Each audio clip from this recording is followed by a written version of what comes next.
selamat pagi semuanya. Apa kabar teman-teman yang saya kasih dalam Tuhan Yesus Kristus? Sehat? Luar biasa? Amin. Puji Tuhan. Terima kasih sekali lagi saya ingin ucapkan buat teman-teman yang tetap setia untuk mengikuti ibadah online kita pada pagi hari ini. Dan saya mengucap syukur sekali lagi kita bertemu ibadah online kita pada pagi hari ini juga. Mari teman-teman, sebelum kita mulai ibadah online kita, mari kita semua turut berdoa dan kita siapkan pribadi kita, siapkan hati kita untuk menyembah, memuji Tuhan. Mari kita turut berdoa bersama.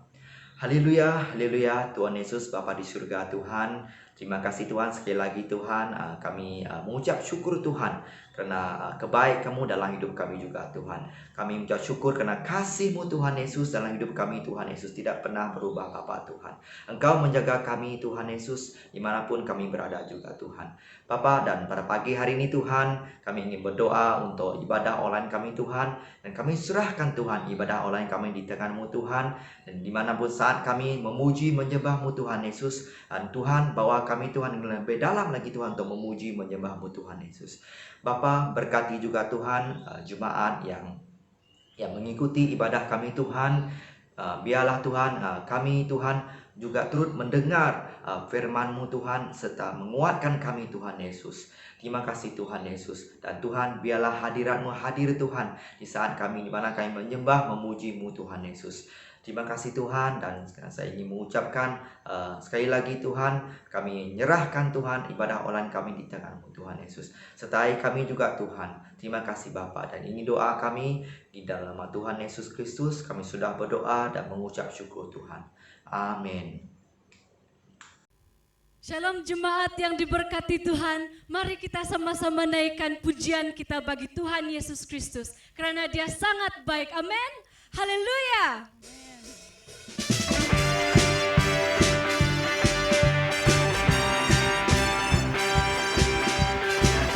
Haleluya Tuhan, Engkau sangat baik, tiada berkesudahan.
Haleluya Tuhan.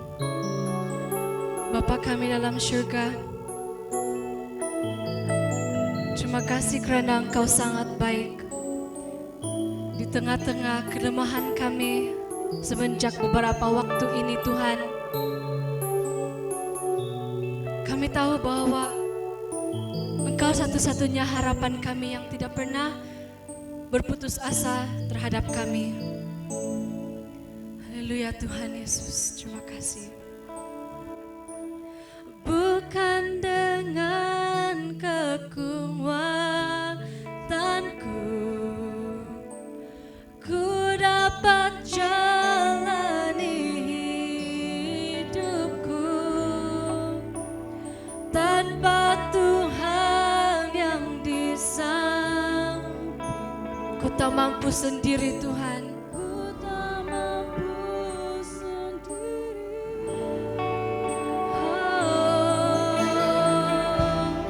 Engkaulah kuatku yang menopangku. Ku pandang wajah-Mu dan berseru, pertolonganku datang dari-Mu. Peganglah tanganku, jangan lepaskan. Kaulah harapan dalam hidupku. Terpujilah nama-Mu Tuhan. Hanya Engkaulah harapan kami. Bukan dengan kekuatan,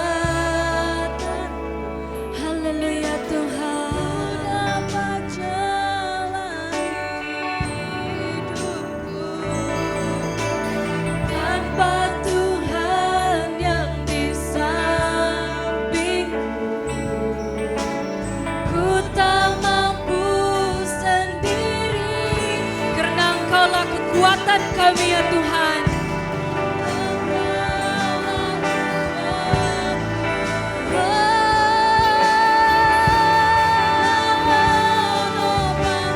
Kami memandang wajah-Mu Tuhan, wajah-Mu, dan berseru, pertolonganku datang dari-Mu.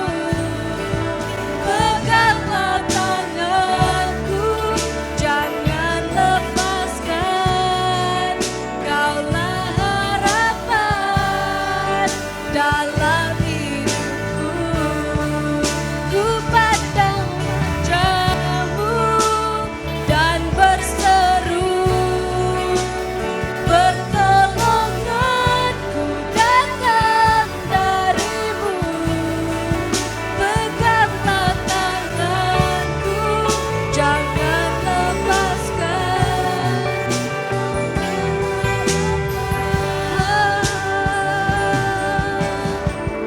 Haleluya, haleluya Tuhan. Engkau kekuatan kami Bapa, Engkau kekuatan kami Tuhan. Oh Bapa di surga, tanpa Engkau Tuhan kami tidak bisa melakukan apa-apa. Tuhan, hanya Engkau yang mampu Tuhan dan sanggup untuk mengangkat kami. Karena itulah hanya Engkau harapan yang teguh bagi kami Tuhan. Oh haleluya ya Bapa di surga. Izinkan kami Tuhan untuk memandang Engkau di dalam kehidupan kami. Dan izinkan kami Tuhan untuk mempermuliakan nama-Mu Bapa. Oh haleluya Tuhan. Oh kami puji Engkau Tuhan. Oh Tuhan, Engkau sangat baik ya Bapa. Oh Tuhan Yesus.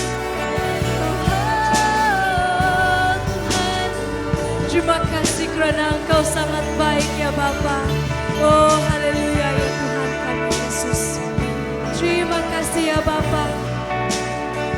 Terima kasih Tuhan. Oh haleluya. Terima kasih Yesus Kristus. Dan naikkan sekali lagi. Ku pandang wajah-Mu dan berseru, pertolonganku datang dari-Mu. Peganglah tanganku, jangan lepaskan.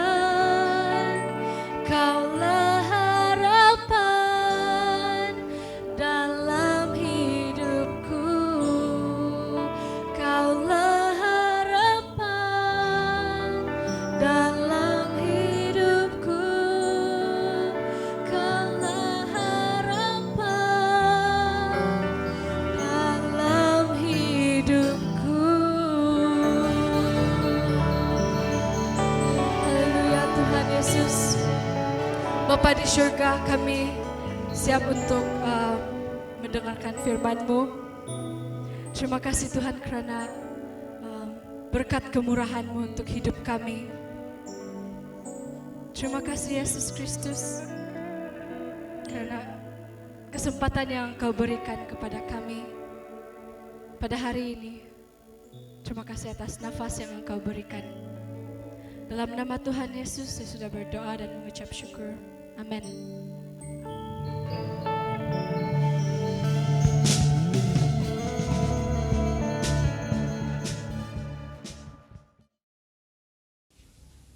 Shalom, selamat pagi anak-anak Tuhan yang diberkati. Bersyukur kepada Tuhan karena sekali lagi pada pagi hari yang sangat-sangat luar biasa ini, kita sempat sekali lagi bersama-sama di dalam suasana yang diberkati oleh Tuhan untuk memuji-muji Dia, menyembah Dia, dan tiba masanya bagi kita untuk sekali lagi pada pagi hari ini mendengar kebenaran firman. Sebelum itu saya mau mengajak kita untuk berdoa, dan dimanapun Anda berada, selesakan dirimu, beri waktu, fokuskan hati, fokuskan pikiran kita, biar tertuju kepada Kristus, dan kita mau siap untuk mendengar firman Tuhan.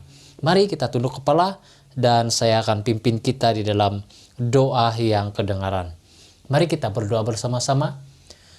Bapa di surga, Bapa yang kami kenal di dalam Yesus Kristus, Tuhan dan Juru Selamat kami yang hidup dan berkuasa. Kami bersyukur kepadamu ya Tuhan, karena sepanjang hari-hari yang lalu, kami menikmati pemeliharaanmu, kami menikmati pemberkatan Tuhan yang ajaib dalam hidup kami. Kami menikmati betapa luar biasanya Tuhan yang kami kenal, Yesus Kristus yang kami sembah. Oh Tuhan, kami bersyukur ya Bapa, sebab nafas hidup yang ada pada kami ini juga adalah berkat-Mu, dan peluang-peluang untuk menikmati semua yang kami anggap baik itu juga adalah berkat-Mu Tuhan. Sampai pada pagi hari ini, kalau kami masih hidup dan kami dapat bersekutu bersama-sama seperti ini, semuanya adalah berkat-Mu, semuanya adalah anugerah Tuhan, semuanya adalah pekerjaan Tuhan yang ajaib dalam hidup kami. Kami mau mendengar firman-Mu pada pagi hari ini. Mari Tuhan Engkau pimpin hati kami, biar Roh Kudus mendiami hati dan menguasai pikiran kami, sehingga apa yang kami dengar, kami benar-benar mendengar firman-Mu, dan kami benar-benar dapat mengerti kebenaran-Mu ya Tuhan. Bahkan kami mengerti untuk mempraktikkannya, untuk melaksanakannya di dalam hidup kami sehari-hari. Terpujilah nama-Mu Bapa, ini doa kami di dalam nama Tuhan Yesus Kristus. Semua anak-anak Tuhan, mari kita katakan sama-sama amin. Haleluya. Kita mau meneruskan pelajaran firman seperti yang sudah kita pelajari di minggu yang lalu. Sepanjang bulan ini kita akan belajar satu tema yang sangat luar biasa. Memandangkan sepanjang bulan ini adalah bulan kemerdekaan, kita menghayati kembali, kita mengingat kembali tentang kemerdekaan, kita mengingat kembali usaha-usaha bapak-bapak kita, orang-orang terdahulu, nenek moyang kita untuk mendapat kemerdekaan di dalam negara kita. Nah, ini waktunya untuk kita melihat kemerdekaan itu di sudut pandang kekristenan. Bahkan kita mau belajar sepanjang bulan ini tentang kemerdekaan kita secara rohani, kemerdekaan kita dalam iman. Iya kan? Dulu memang kita jauh dari Tuhan. Dulu memang kita ini bermusuh dengan Tuhan.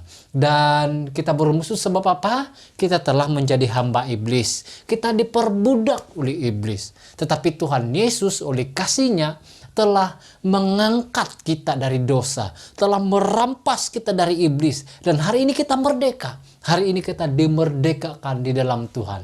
Nah, kita mau belajar lebih dalam lagi tentang merdeka dalam Kristus. Biar nama Tuhan ditinggikan dan kita mau belajari hal ini, mari kita lihat di dalam Galatia 5 ayat 1. Firman Tuhan dalam Galatia 5 ayat 1 berkata begini, sebab supaya kita sungguh-sungguh merdeka, Kristus telah memerdekakan kita. Karena itu, berdirilah teguh dan jangan mau lagi dikenakan kuk perhambaan. Seperti yang sudah saya katakan sebentar tadi. Sebelum kita menerima Tuhan, kita adalah hamba dosa. Artinya kita diperbudak, kita diinjak-injak, kita diheret oleh dosa, dan iblis yang memperalat hidup kita, dan iblis menggunakan kita semaunya dia. Kita adalah hamba bagi kejahatan, hamba bagi iblis. Tapi Tuhan Yesus dengan kasih-Nya telah mengambil kita, telah merampas kita daripada perbudakan dosa. Nah, ini yang perlu kita dengar. Kita yang telah ditebus oleh Kristus, bukan dosanya kita. Kita orang percaya, itu sebabnya kita yang ditebus oleh Tuhan. Kita dimerdekakan oleh Tuhan. Oleh darahnya kita sudah dimerdekakan seperti yang diungkapkan oleh Galatia 5 ayat 1 ini. Nah, kalau kita belajar tentang hidup yang merdeka, ada beberapa perkara yang perlu kita ketahui di sini. Pertama, memang seperti yang kita pelajari pada minggu yang lalu, yaitu merdeka dalam Kristus. Dan kita mau melanjutkan pembahasan atau pembelajaran kita tentang merdeka dalam Tuhan Yesus, merdeka di dalam Kristus pada pagi hari ini. Nah, seterusnya, setelah ini minggu depan kita akan belajar lagi tentang merdeka dalam hubungan. Banyak orang yang gagal dalam hubungannya. Kalau mau tahu rahasia bagaimana supaya kita benar-benar merdeka dalam hubungan. Kita merdeka dengan hubungan kita dengan istri, kita merdeka hubungan kita dengan anak-anak, kita merdeka hubungan kita dengan rekan-rekan kita merdeka dalam hubungan kita dengan masyarakat kita. Bagaimana itu kita akan pelajari pada minggu depan. Nah, setelah itu kita akan belajar juga tentang merdeka di sudut keuangan. Bukan berarti kalau saya mengajar tentang merdeka keuangan, saya sudah merdeka 100% dalam keuangan. Saya juga bergumul dalam keuangan, tapi merdeka dalam keuangan bukan berarti kamu kaya raya dan sehingga kamu berkelimpahan. Merdeka dalam keuangan berarti bahwa kita benar-benar tidak diikat oleh uang. Artinya kita tidak menjadi hamba uang, tetapi kita sedang memperhambakan uang untuk kepentingan kita. Itu berbeza. Menjadi hamba uang dan menjadikan uang itu sebagai hamba, itu berbeza, dan itu akan kita pelajari pada minggu-minggu akan datang. Kita juga kadang-kadang gagal dalam pengurusan masa, seperti saya juga. Kadang-kadang selalu gagal dalam pengurusan masa. Kita akan merdeka dalam masa juga. Jadi minggu-minggu akan datang juga, setelah itu kita akan belajar juga tentang kemerdekaan kita dalam masa ini. Bagaimana kita supaya kita merdeka dalam pengurusan masa kita. Anak-anak Tuhan yang diberkati, pada pagi hari yang sangat diberkati Tuhan ini, saya yakin Tuhan memberkati hidupmu ketika Anda mau dan siap untuk diberkati Tuhan. Maka Tuhan mau untuk mencurahkan berkat-Nya buat Anda. Saat ini juga, kalau Anda mau diberkati Tuhan, mari bukakan hatimu, bukakan pikiranmu, dan kita pelajari firman tentang merdeka dalam Kristus. Renungkan baik-baik, sama ada kita sudah benar-benar dimerdekakan di dalam Tuhan Yesus atau bagaimana. Karena definisi kemerdekaan itu adalah seperti yang sudah kita bahas dalam pembelajaran kita minggu lalu oleh penatua Henry Goliong. Dia ada seorang rakan yang sangat memberkati saya secara pribadi, dan dia telah menunjukkan komitmennya yang luar biasa di dalam pelayanan, yang saya sendiri pun tabik hormat dengan dia. Dan saya yakin, sehingga saya pernah berkata pada istri saya begini, orang yang sungguh-sungguh dalam pelayanan Tuhan, Tuhan itu sangat adil dan membuktikan kebenaran firman. Apa yang kita tabur itu yang kita tuai. Kalau dia, karena dia sungguh-sungguh dalam pelayanan, maka Tuhan memberkatinya. Tuhan memberkatinya dan terus memberkatinya, baik berkat-berkat secara jasmani, terutama dalam berkat secara rohani. Itu yang saya lihat di dalam hidupnya, dan saya sangat diberkati dengan firman Tuhan yang disampaikannya pada minggu yang lalu. Dan saya mau meneruskan ataupun pada siri yang seterusnya tentang firman Tuhan yang disampaikan oleh beliau pada minggu yang lalu. Nah, saya mau ulangi apa yang dikatakan tentang definisi kemerdekaan seperti yang dia ungkapkan. Saya mau mengingatkan kita bahwa definisi bagi kemerdekaan itu adalah kebebasan penuh. Kita bebas. Kemerdekaan adalah bebas dari penjajahan, bebas daripada naungan sesuatu. Kamu dinaungi oleh sesuatu, kamu dikongkong oleh sesuatu, dan kita bebas. Itulah kemerdekaan, kebebasan sepenuhnya. Itulah arti kemerdekaan. Merdeka juga berarti kita berdiri sendiri. Nah, artinya kita tidak bergantung pada orang lain lagi untuk hidup. Nah, itulah kemerdekaan, dan kita semua mengalami hal ini. Dalam hal iman kita dimerdekakan. Hari ini kita tidak perlu lagi bergantung kepada ayam putih, sehingga kalau ada masalah kita cari ayam putih, kita potong gitu, taruh di batu atau di pokok kayu atau mana-mana. Kita tidak bergantung dengan itu lagi, tapi kita hanya tunduk kepala dan memanggil nama Tuhan, dan pertolongan Tuhan akan datang sesuai dengan kehendak dan rancangan Tuhan dalam hidup kita, sebab kita yakin rancangannya adalah rancangan yang lebih baik daripada apa yang kita rancangkan. Sebab itu anak-anak Tuhan, kemerdekaan adalah kebebasan sejati yang kita nikmati.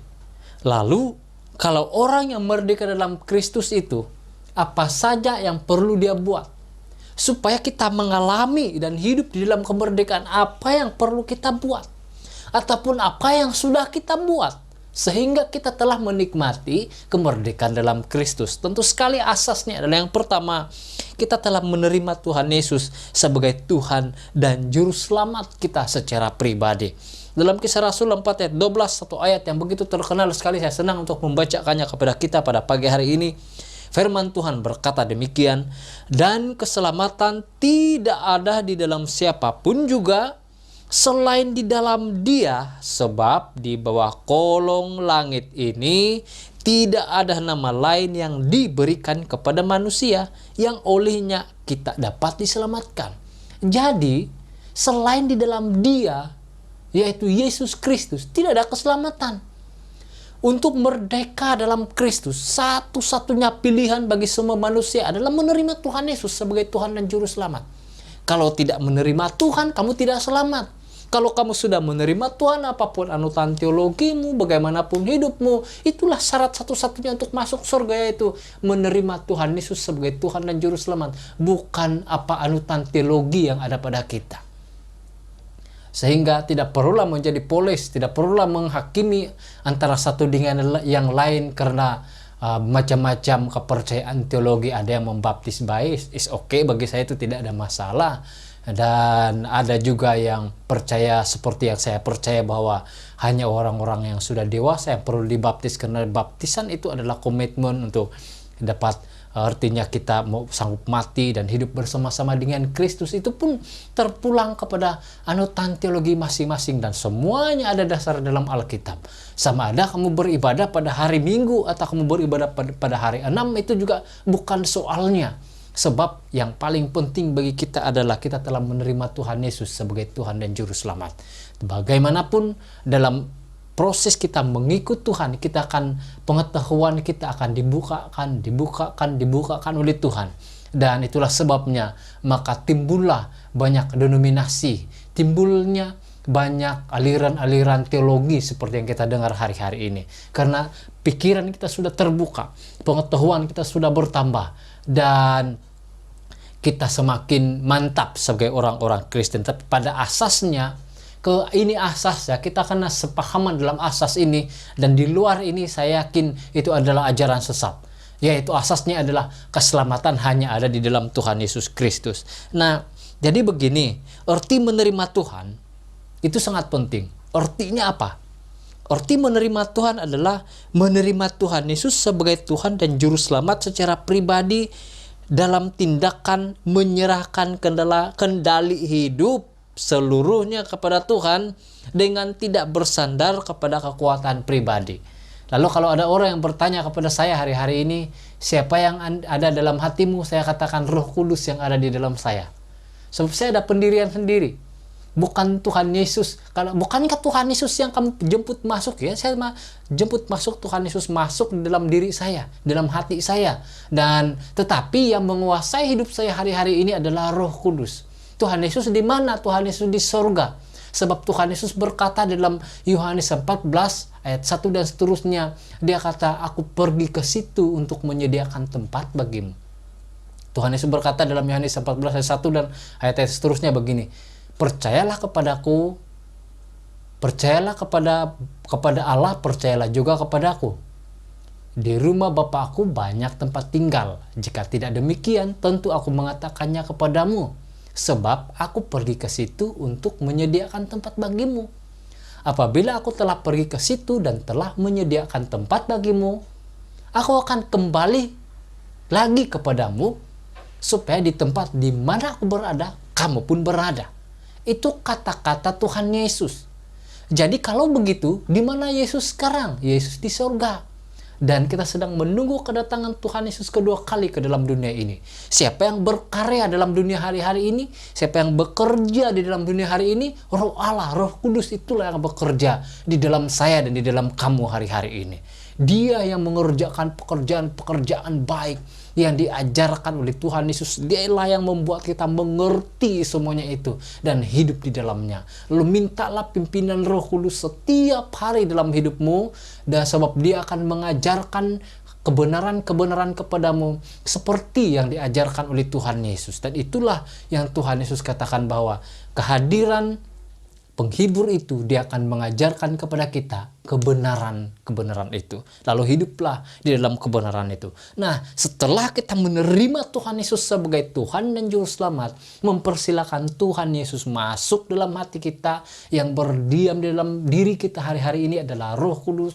Mintalah pimpinan, mintalah pencerahan, mintalah bimbingan bagi Roh Allah dalam hidup kita setiap hari. Anak-anak Tuhan yang diberkati, setelah itu, perkara kedua yang perlu saya dan saudara perlu pahami. Orang yang merdeka dalam Kristus itu adalah orang yang hidup dalam kasih karunia. Bukan dalam hukum Taurat lagi. Saya mau bacakan di dalam Galatia 2 ayat 20. Dikatakan begini. Namun aku hidup, tetapi bukan lagi aku sendiri yang hidup, melainkan Kristus yang hidup di dalam aku. Dan hidupku yang kuhidupi sekarang di dalam daging adalah hidup oleh iman dalam Anak Allah yang telah mengasihi aku dan menyerahkan dirinya untuk aku. Nah, ini ayat yang sangat penting untuk saya sendiri pahami. Di mana melalui ayat ini saya mengerti bahwa Kristus yang hidup dan memerintah dalam hidup saya. Dialah yang memerintah dalam hidup saya. Bagaimana dia memerintah dalam hidup saya? Oleh firman-Nya.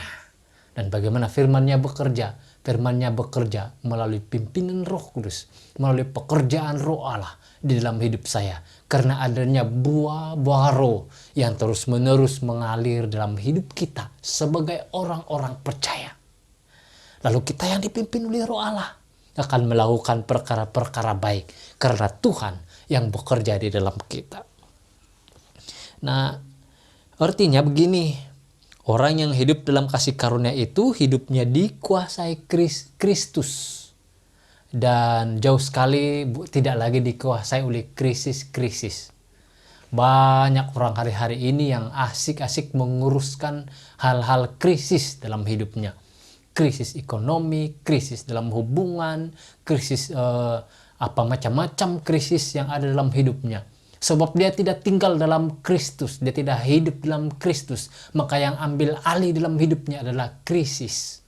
Anak-anak Tuhan yang diberkati, orang yang hidup dalam kasih karunia akan dikuasai Tuhan Yesus. Tuhan Yesus akan menguasai hidupnya, menguasai pikirannya, ajaran-ajaran Tuhanlah yang memimpin kehidupannya. Lalu dia akan menikmati berkat-berkat Tuhan melalui semuanya itu. Jadi orang yang hidup dalam Taurat itu berbeda dengan orang yang hidup dalam kasih karunia. Bagaimana seorang yang hidup dalam Taurat? Orang yang hidup dalam Taurat, dia selalu membangun usaha sendiri, kekuatan sendiri untuk hidup benar di hadapan Tuhan. Sebab Taurat begitu, buat ini, buat itu, buat ini, buat itu. Jadi paradigma orang-orang ini, dia akan membangun usahanya dengan kekuatan pribadi. Bukan oleh pimpinan roh. Tetapi oleh kekuatan pribadi dia berusaha untuk melakukan yang baik. Itu sangat berbeda. Kalau kita dipimpin oleh Roh Kudus, maka Roh Kudus yang memberi kekuatan dalam kita untuk berjalan dalam kehendak Tuhan, hidup dalam keinginan Tuhan. Roh Kudus yang menguasai kita. Yang ketiga, bagi seorang yang merdeka dalam Kristus itu adalah hidupnya dia benar-benar mengerti tentang statusnya. Nah, ada kata-kata yang sangat menarik, ada statement yang begitu memberkati saya. Statement itu berkata begini, yang menentukan nilai kita bukan pada berapa banyak harta yang kita punya. Yang menentukan nilai kita adalah status kita di hadapan Tuhan. Bukan status fana di dalam dunia. Ini sangat memberkati saya. Lalu, kalau kita pelajari Alkitab, Tuhan Yesus telah memberi status yang baru kepada kita. Dan ini yang sangat luar biasa dalam Tuhan.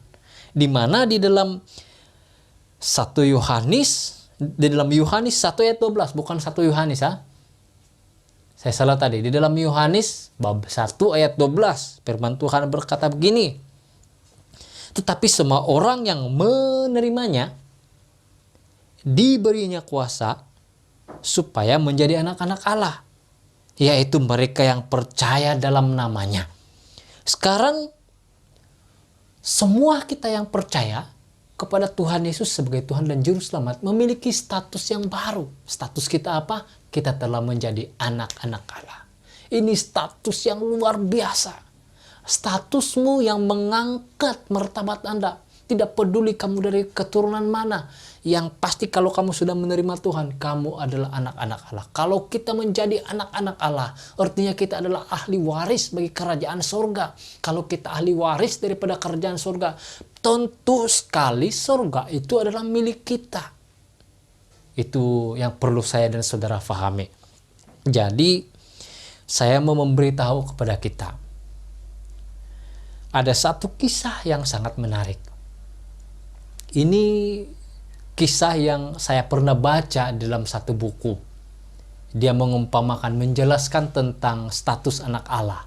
Dan begitu cerita itu membuat saya sangat mengerti tentang itu. Ada seorang anak raja, kononnya di dalam satu negeri. Negeri itu ditakluki dan semua orang di sana dibunuh dan dirampah, dijarah, semuanya tidak ada satupun yang tertinggal.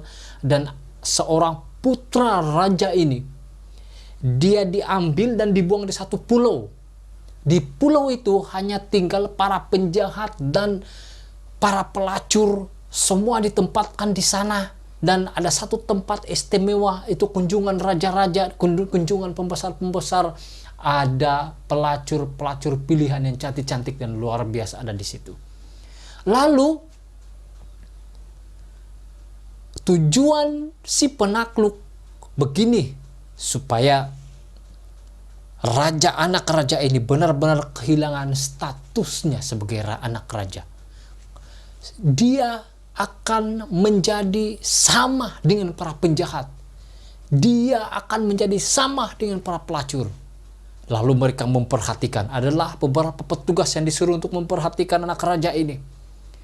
Dia diperhatikan sama ada dia akan ikut orang-orang jahat, berbuat jahat, bertumbuk atau bergelut tiap hari. Atau dia akan menggunakan pelacur, bersenang-senang di sana sini atau bagaimana. Tetapi sampai mereka jadi bosan untuk menunggu anak raja ini, tidak pernah melakukan perkara-perkara yang mereka jangka yang boleh menajiskan dirinya sebagai seorang putra raja. Akhirnya seorang pegawai diutus untuk bertanya kepada anak raja ini dengan pertanyaan begini, mengapa kamu tidak ikut seperti cara hidup mereka ini?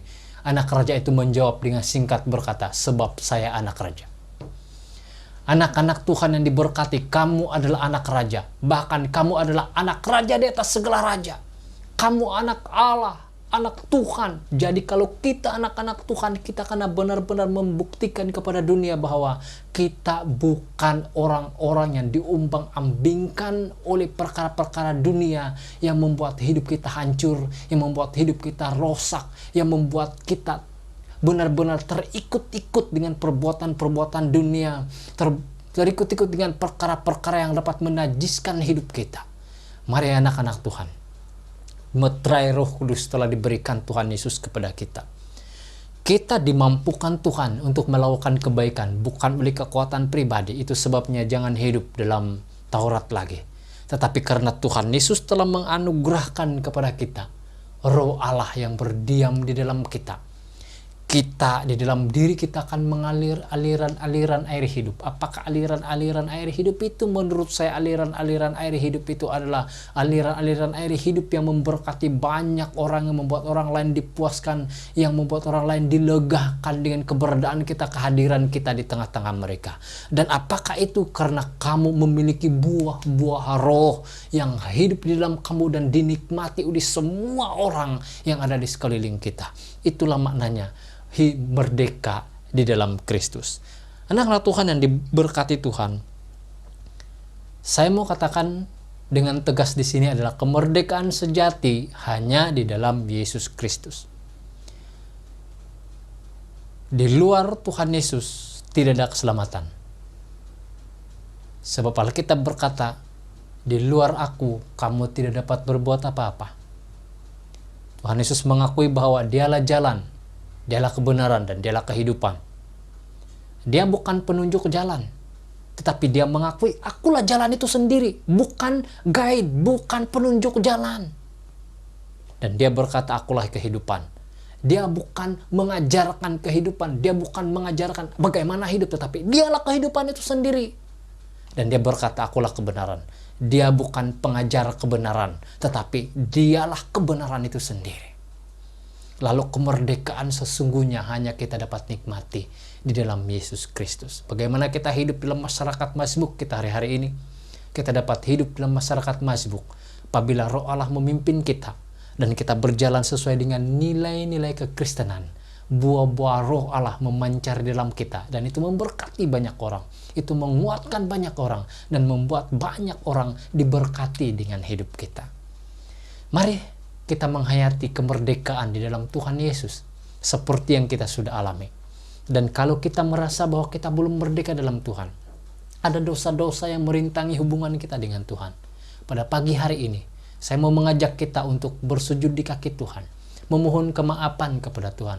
Biarlah di pagi hari yang diberkati ini ada satu pembaharuan daripada Roh Allah mengalir dalam hidupmu, daripada Roh Kudus bekerja di dalammu, bukakan hati, bukakan pikiranmu, membiarkan Roh Allah mengerjakan pekerjaannya sendiri di dalam engkau. Mari kita tunduk kepala dan saya mau berdoa bagi kita. Sebelum kita berdoa, saya mau mengingatkan kepada kita bahwa ada satu ibadah yang sangat penting yang tidak boleh tidak untuk kita lupakan, yaitu ibadah pengembalian persepuluhan dan persembahan. Setelah ini akan ada satu panduan bagaimana kita memberi persembahan dan mengembalikan persepuluhan.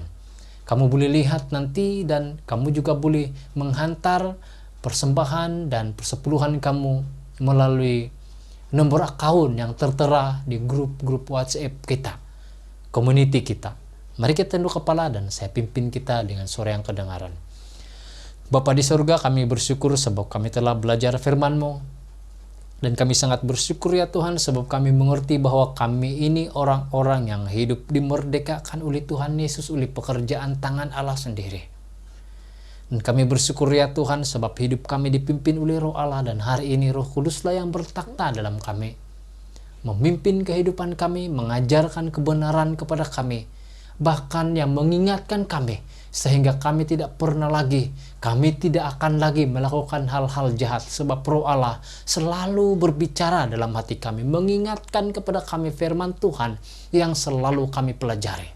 Terima kasih Tuhan, biarlah firman-Mu tertanam dalam hati kami, dan biarlah firman-Mu menjadi satu hal yang dapat kami praktikkan setiap hari dalam penghayatan yang sungguh-sungguh, bahwa kami sudah merdeka dalam Kristus, sebab Kristus telah memerdekakan kami. Kami sudah dibebaskan dari belenggu dosa, dan sekarang kami bebas. Kalau ada di antara jemaat-jemaat Tuhan yang merasa masih terikat apapun ikatan dosa mereka, dalam nama Tuhan Yesus, lepaskan mereka, bebaskan mereka. Kami percaya Tuhan Yesus itu pembebas. Tuhan Yesus itu sumber kemenangan dari segala-galanya. Dan Tuhan, kesempatan ini Bapa, apapun yang kami mau berikan kepada Tuhan sebagai persembahan, berapapun jumlahnya, berkati anak-anak Tuhan yang memberi. Bagi mereka yang tidak dapat memberi juga Engkau berkati, supaya ekonomi mereka terus mengalami berkat pertolongan daripada Tuhan. Terima kasih Bapa, terpujilah nama-Mu. Apapun bahan doa kami, permohonan doa kami mau meletakkan itu di kaki salib Kristus. Sebab di situ ada kasih, di situ ada pertolongan, di situ ada pengorbanan. Dan kalau Tuhan sanggup menolong kami, Dia sanggup berkorban bagi kami. Kami percaya permohonan doa kami begitu kecil dalam pandangan Tuhan. Dan Tuhan yang penuh dengan kemurahan akan menjawab, akan memberikan kepada kami sesuai dengan kemurahan-Nya. Terpujilah nama-Mu Bapa, ini doa kami. Di dalam nama Tuhan Yesus Kristus, Tuhan dan Juru Selamat kami yang hidup, kami sudah berdoa. Semua anak-anak Tuhan mari katakan sama-sama, amin, haleluya. Jumpa lagi di minggu depan. Tuhan memberkati kita. Dan shalom, terpujilah nama Tuhan.